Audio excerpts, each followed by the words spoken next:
नमस्कार, मी प्रशांत कदम। अजित पवारांना नेमकं झालंय काय? सलग 2 दिवशी त्यांची 2 विधानं चर्चेचा विषय बनलेली आहेत। एकतर उमेदवारी अर्ज भरल्यानंतर प्रचाराच्या पहिल्याच दिवशी बारामतीमध्ये ते इमोशनल झाले आणि घर फोडल्याचा आरोप त्यांनी शरद पवारांच्यावरती केला। त्याच्यानंतर ते पोहोचले तासगावमध्ये दिवंगत नेते आर पाटील यांच्या मतदारसंघामध्ये आणि तिथं त्यांनी आबांच्याबद्दलच एक विधान केलं की त्यांनी माझा केसानं गळा कापला। महाराष्ट्राच्या राजकारणाचा थर किंवा ही संस्कृती आता अजून किती रसातळाला जाणार आहे? कारण आपण असं म्हणतो की मरणानंतर सगळे वैरभाव संपतात आणि एकमेकांची उणी-दुणी आपण किमान मरणानंतर तरी काढत नाही, पण ते सुद्धा आता अजित पवार करतायत आणि त्यामुळं हे करण्याची नेमकी त्यांना गरज का पडली असावी? म्हणजे इतके दिवस अजित पवार जे बोलायचे त्याला आपण एक रोखठोक दादा स्टाईल म्हणून आपण त्याचं कौतुक करायचो, पण शरद पवार यांच्यापासून बाजूला झाल्यानंतर अजित पवारांना हे पक्ष चालवण्याचं आव्हान किंवा एकूणच सगळा व्याप जो आहे तो नीट सांभाळता येईना का आणि त्यामुळं त्यांच्याकडून अशा चुका घडतायत का? कारण तासगावमध्ये जाऊन त्यांनी आपलेच माजी सहकारी आर पाटील यांच्याबद्दल हे असं विधान केलेलं आहे। पहिली गोष्ट म्हणजे त्याच्यातून त्यांनी जे सिंचन घोटाळ्याचं भूत खरं तर थोडंसं थंडावलेलं होतं, भाजपच त्याच्याबद्दल जी बोलत होती त्याच भाजपसोबत ते गेलेत, हे प्रश्न आता या निमित्तानं पुन्हा चर्चेला येतीलच। पण सगळ्यात महत्त्वाचं म्हणजे ज्या आर पाटलांच्याबद्दल एक स्वच्छ प्रतिमा होती आणि राष्ट्रवादीमध्ये खरं तर बाकी सगळे सरंजामदार आहेत, कारखानदार आहेत, पण आबांचाच चेहरा जो आहे तो महाराष्ट्राच्या ग्रामीण भागामध्ये सातत्यानं वापरला गेलेला होता आणि त्याच चेहऱ्यावरती राष्ट्रवादीची इमेज जी आहे ती सुद्धा बऱ्यापैकी टिकून होती आणि त्या आबांच्याबद्दल तासगावमध्ये जाऊन अजित पवारांनी हे विधान केलंय। आता एक चर्चा अशी पण होती की खरं ज्यावेळी आबा गेले तेव्हा त्यांची मुलं लहान होती। रोहित पाटील जे त्यांचे पुत्र आज विधानसभा निवडणुकीला शरदचंद्र पवार गटाकडनं उभे आहेत, त्या सगळ्यांचा सांभाळ करण्याचं काम पवार कुटुंबाकडे होतं आणि एक प्रकारे या मुलांना त्यांनी दत्तक घेतलेलं होतं। अपेक्षा अशी पण होती की कदाचित रोहितच्या विरोधात अजित पवार उमेदवार देणार नाहीत, पण त्यांनी उमेदवार तर दिलाच, पण इथं येऊन पुन्हा तासगावामध्ये असं विधान पण केलेलं आहे। सगळ्यात आधी आपण ऐकूयात की अजित पवार नेमकं काय म्हणालेत आणि त्याच्यानंतर या विधानाचा आता पुढे कसा परिणाम होणार आहे हे पण बघूया। अजितराव घोरपडे त्या खात्याचे मंत्री होते। माझ्यावर आरोप झाला ना, त्या दिवसापर्यंत महाराष्ट्राची 1 मेला निर्मिती होऊन त्या दिवसापर्यंत पगाराचा आणि सगळा खर्च 42,000 कोटीचा आणि मला 70,000 कोटीचा भ्रष्टाचार केला म्हणलं। तिच्या आईला म्हणलं 42,000 कोटी आजपर्यंत इतक्या वर्षात तिथं खर्च झाले 70,000 नाही म्हणले। आकडा जेवढा मोठा तेवढा लोकांना वाटतं राहिला असल बरं का, असल बरं का झालं। माझी वाटच लागली आणि त्याच्यातनं ती एक फाईल तयार झाली आणि ती फाईल गृह खात्याकडे जाते। ह्यांनी त्या फाईलीवर अजित पवारांची ओपन इन्क्वायरी करावी म्हणून सही केली। केसानी गाळा कापायचे धंदेत राव। आणि मला हेही माहित नव्हतं। नंतर राष्ट्रपती राजवट आली, आपण पृथ्वीराज बाबाचा पाठिंबा घेतला काढून, सरकार गेलं, राष्ट्रपती राजवट।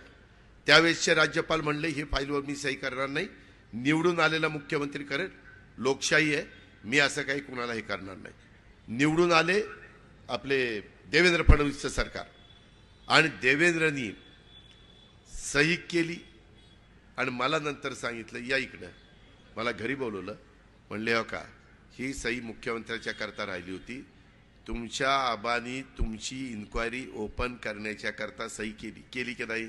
आणि खरंच त्याची सही होती।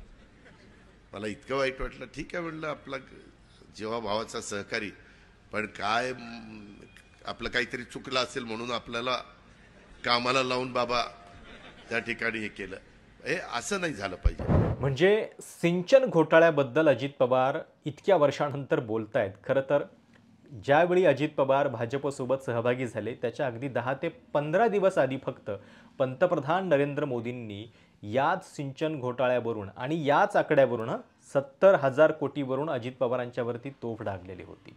त्यामुळं हा आकडा 70,000 कोटी होता की नाही हा प्रश्न आबांच्याकडे ढकलण्यापेक्षा त्यांनी खरं तर पहिल्यांदा भाजपला विचारला पाहिजे की हा आकडा खोटा होता आणि तुम्ही त्याचा वारंवार उल्लेख का करताय। पण ती हिम्मत अजित पवार दाखवू शकणार नाहीत।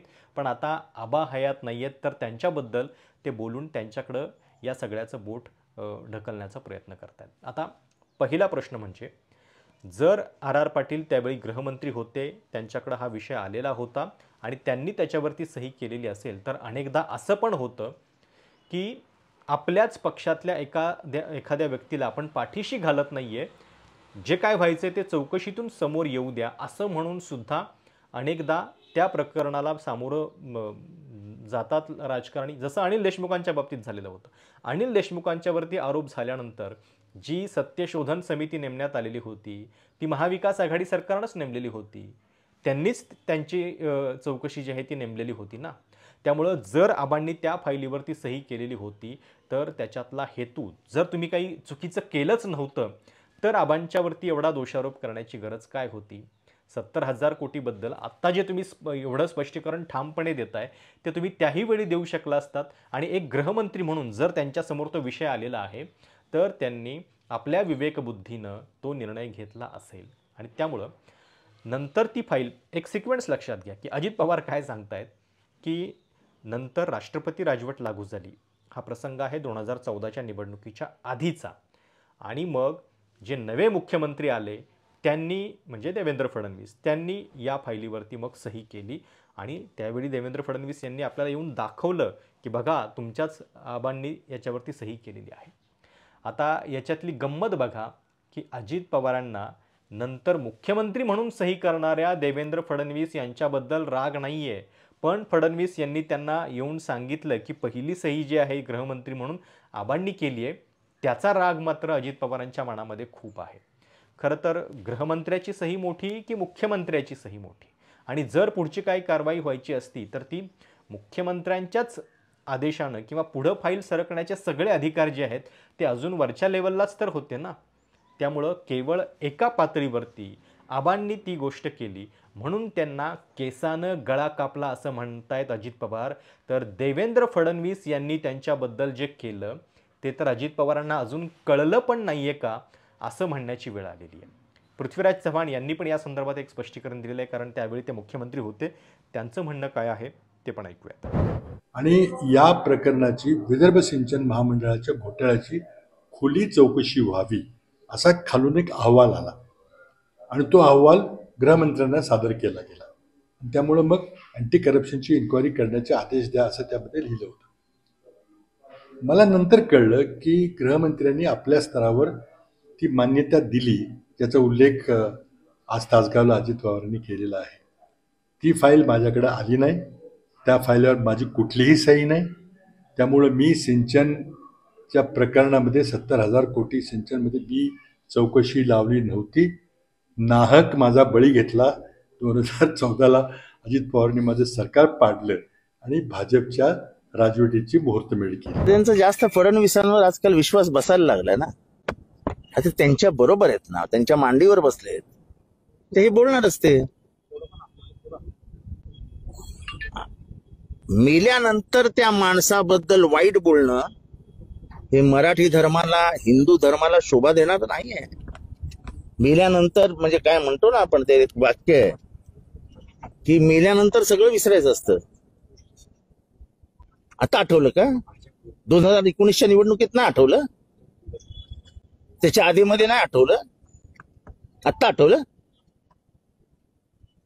अप्रत्यक्षपणे त्यांना असं म्हणायचं की राष्ट्रवादीच्या त्यावेळेच्या नेत्यांचाच डाव होता त्यांना अडकवण्याचा. अहो, त्याच्यानंतर 5 वर्ष काय झोपला होतात का? 2019 ते 2024 तुमचं तोंड कोणी धरून ठेवलं होतं का? 2024ला मंत्रिमंडळात येताना तुमचं तोंड बंद करून ठेवलं होतं का? म्हणजे एक प्रकारे या सगळ्यामध्ये वारंवार जे म्हटलं जायचं की पृथ्वीराज चव्हाण यांनी राष्ट्रवादीच्या बद्दल जो राग होता त्याच्यातून सिंचन घोटाळ्याची आणि शिखर बँकेची चौकशी लावली, तर त्याच्याबद्दल एक प्रकारे त्यांना क्लीन चिट पण मिळाली, कारण अजित पवार स्वतः असं म्हणतात की आबांनी सही केली. आता अजित पवारांचा रोग कदाचित शरद पवारांच्याकडे पण आहे, कारण ते असं म्हणतात की कुणाच्या सांगण्यावरून ती सही केली. त्यामुळं पुन्हा एकदा हे सगळं महाभारत जे आहे ते घरामध्ये नेण्याचा प्रयत्नसुद्धा अजित पवार करतायत.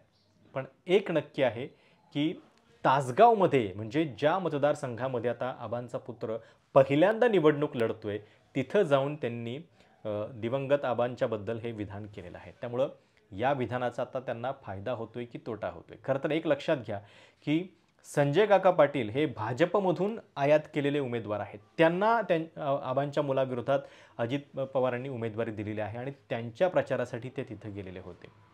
त्यामुळं या विधानानंतर आबांच्याबद्दल एक सहानुभूती निर्माण होऊन रोहित पाटलांना त्याचा फायदाच होण्याची अधिक शक्यता आहे.